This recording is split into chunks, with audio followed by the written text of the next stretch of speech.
लेकिन हम लोग क्या ये वाला डांस किया जाता है कि गोदी के लाज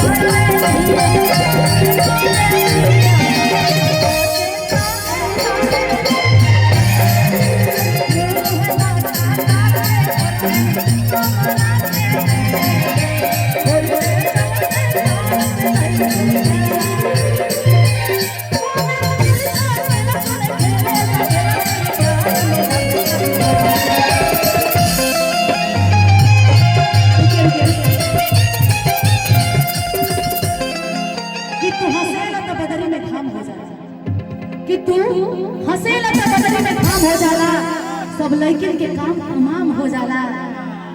सोनवा के तो मुआवते रहे छोटी वाली कि सोनवा के तो मुआवते रहे तोहरा चक्कर में और जनवा की नियत काम हो जाला। और कह रहे क्या कि मेरा दिल था मेरा तूने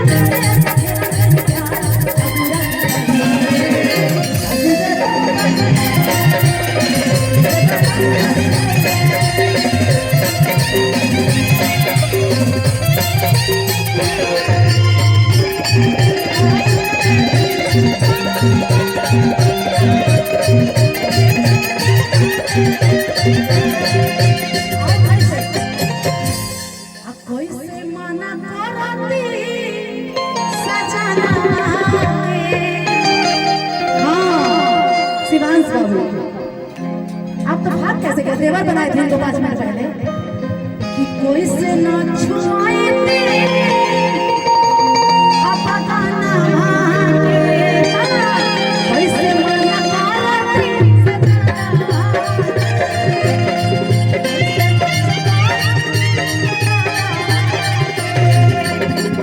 एक पल्ला देख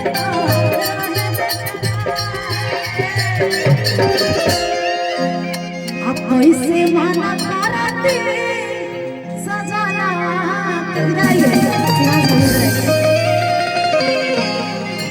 इनमें से कौन आपको पसंद है? भाभी समझ के कौन पसंद है? हम अच्छा आ जाओ मेरे साथ ही आओ। शिवांश बाबू के लिए जोरदार ताली बजाए कि कैसे माना करती